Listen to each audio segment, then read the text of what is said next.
So today we are going to talk about my few favorite things when it comes to things to buy for homeschool. I think with the place that we are in social media age, it is so easy to get consumed by all the things you should get, all the things you should buy. And as stewards of the money that God gives us, I think it's super important to really steward our finances well and just honor God with what we've been given. Sometimes that means buying less and not more. And so I am going to share what I can say has been the things that I have used the most in homeschool, not curriculum, but supporting things like art supplies and all of those kinds of things since, well, let's see, we're going on 10 years this year of me homeschooling.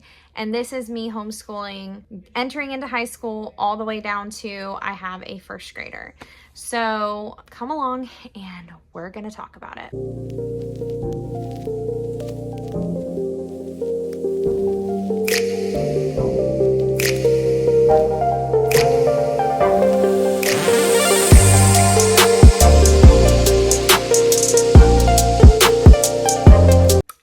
My name is Amanda from Learning to Love Well, and if you are new to the channel, this is a channel all about homeschool from a biblical worldview. We talk about everything from the practical, to the, encouragement to biblical perspectives on homeschool, all of those things. And so if you are new to this channel, this day is not going to be really any different, but we are going to talk about a little bit of an integration of stewardship ideas with practical things that I have used that have not failed me. And what I mean by that is that there are certain things that we can buy in homeschool that maybe we think we're going to use, but we don't end up using that much of it. Okay, so sorry, I had to quiet everyone down out there. I think they're having like a Nerf gun battle out there, and I had to be like, anyway. So what I would like to say is that there are a couple of things that I have used pretty much every single year, and I'll tell you how I've used them, and I will tell you where you can get them reasonably sourced for a cheap price. But without further ado, we're just going to talk about it.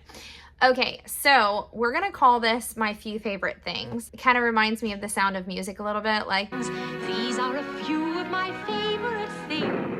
And we're going to talk about why. So my number one thing is a whiteboard and expo markers. Y'all, when you start getting up into upper level math, or even, I can't even say upper level, like start thinking second grade, third grade, where they're doing math problems or multiplication tables, or, anything where they are needing it explained. An expo marker and a whiteboard has been my best friend because I could sit down there with them and continue to change the problems. Now, sure, you could do it with pencil and paper, but we would go through a lot of paper because, again, I have 4 children and 3 of them are kind of up there when we're working out problems, and I could do it on their pages. But I have found that an expo marker and a whiteboard also gives them the chance to re-practice things and then copy it off of the whiteboard. Or even sometimes I will race my kids and they'll do a math problem and I'll take the same math problem out of their book and I will race them on it. I've also found it particularly helpful to take standing notes while we're reading like long chapters of something like forensic science, or like when we were going through toxicology, I took a whiteboard and I listed them so that we could review it frequently over the next couple of days.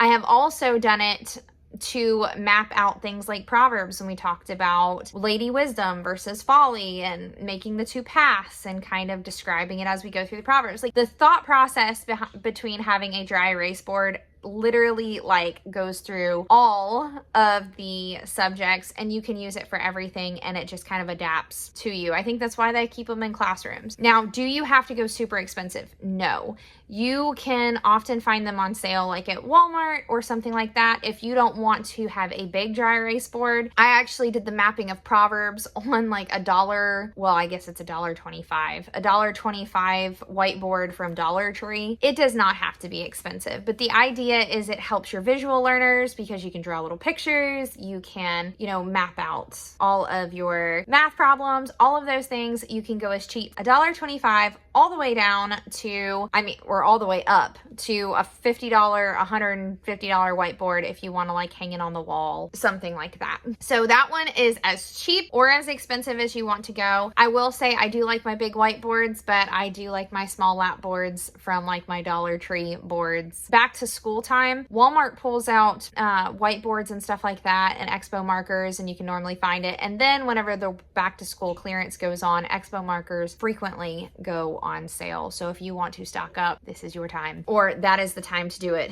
Always check the clearance after back to school when they're trying to clearance it all out, and you will be surprised what you can find. Okay, so number 2 is not going to come as a surprise if you have been on this channel, and it is paperback books, or books in general, hard copy books. There is something about holding your literature in your hand and not on a Kindle. I actually did a video not long ago where I did the research to find out whether digital or print curriculum or books is actually better. And most of the research came back that holding a physical book is actually better for memory retention. And so, take that what you will, but I would say that if you have somebody that is having a hard time retaining books, getting a physical copy book, and then that way you can have also reference books. You can have something to do during quiet downtime, reading time, holding a physical book and reading it to them, having something to reference. If you need to reference it, like later on when they're writing papers, they will have reference books to be able to reference, and they can also learn APA format and how to work with that. So definitely one of my few favorite things is physical copy books. Okay, another one of my few favorite things is actually kind of like a big thing, and that is places to store things. So if you have paint supplies, colored pencils, whatever you have, having storage units or things, and this can be as simple as a plastic tote that's labeled that you have that plastic tote to be able to like put away, or I have some plastic shelves in my closet that hold paints, colored pencils, stickers, all of those things. And just having that little basic organization where you can put stuff back to be able to find it later is priceless. Especially when you are homeschooling multiple children. If things have a home, it makes things way more organized in the home, and it also makes you a little less crazy when you go to find things for supplies. I say that, and that doesn't mean it always becomes organized. Like, you definitely still have to go back through it and filter in what got stuck in the drawer that it wasn't supposed to be in. But anything, even the Dollar Tree tubs, you can put like color pencils and then just pull out that tub when you need color pencils. One of my few favorite things is some kind of storage organization. Now, obviously, the space that you have is going to dictate the organization needs, how many books you keep on hand. Some people sell their books after every year. I do not. I keep all of my books. I recycle them so that I have the teacher's guides, and if there's unused books, then I recycle them through to the next child. Some people don't have the storage for that. I have a homeschool closet that is dedicated to that, and I do that because it is way cheaper on our budget. Now, we are only one of us works in the family, which is my husband, and I stay at home, and then we funnel the budget from there. So because of that, what I can do to save on this end ends up making it easier for homeschool in the next years. That's why I tend to buy books on sale. I try to find the clearance of like the homeschool supplies. I try to stretch every bit of our budget as far as I can, because like I said, we have one main breadwinner, and God is so gracious and merciful to have supplied for our needs. Even with that being the case, I know a lot of people feel like homeschool when there is only one income is impossible. I can honestly say the Lord has sustained the impossible in our marriage because we have been able to do that. Now, one of the ways that we do that is by stewardship, trying to get things cheap when we can, and it has just been amazing to see what the Lord will open up in that. So no condemnation if that's not your story, but it is definitely our story, and I have seen the Lord provide, but I have also tried to be a good steward of the provision that He gives us, and this is one of the ways, is by recycling books. books, making sure things get cycled through to the best of our ability, and just holding on to the things that we need and trying to keep organized, because the more organized, the less repeat buying, the less the budget, you know, just holding on to books, storage facility. Now I know my husband is planning on revamping our homeschool closet for me when we get a minute. I think he's planning on putting a lot of extra, more sturdy shelves because, like I said, we have a lot of books. But that is one of my few favorite things. Now, if you are one of those people that you're like, I don't know what kind of organizer I need, in this channel, I will always encourage you to pray about it. The Lord can highlight it to you. If you ask the Lord for storage solutions, the Lord can give you storage solutions. You know, he tells women to keep their homes. You know, in Titus 2, he is the one who enables us to be able to do that. And he is very creative. He knows how to make things work even when you have no idea how it will work. So by saying that is pray about it and just see how amazing God can be in opening up things for you that you didn't even think were possible. Okay, number 4 of my few favorite things is an art supply. Now, that is a broad category. If someone is like, oh, well, what do you mean by art supplies? I'm talking about the basics. I'm talking about glue. I'm talking about scissors. I'm talking about clear tape. I'm talking about paints, basic watercolor paints. I am talking about colored pencils, crayons, markers, stickers, and construction paper, and all of those things. Even pipe cleaners. And to finish pipe cleaners, I would say popsicle sticks. Now, all of this, if you wanted to go super cheap, you can either do Walmart clearance or you can do it Dollar Tree. Super, super cheap. Now, back to the storage solutions. 1 container of art supplies will save you a lot of time and headache later, because if you're not one of those people who are very, very intently reading through all of your curriculum every week to see what you need, there's sometimes a sneak project in there, you know, where you're just like, oh, I needed colored pencils, or oh, I needed crayons, oh, I needed glue, oh, I needed construction paper.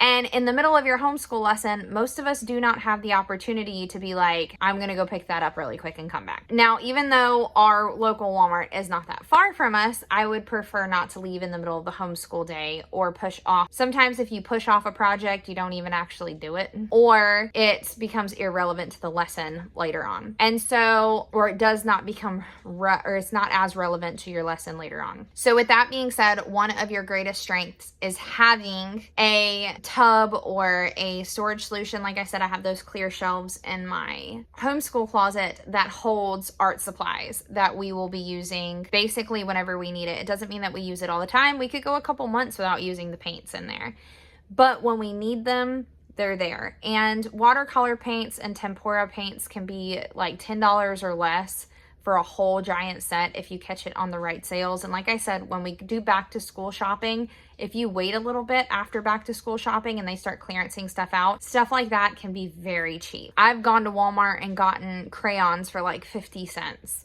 or 25 cents. Like, it does drop in price a lot if you wait until after the back to school kind of craze. And the other thing is paints as well.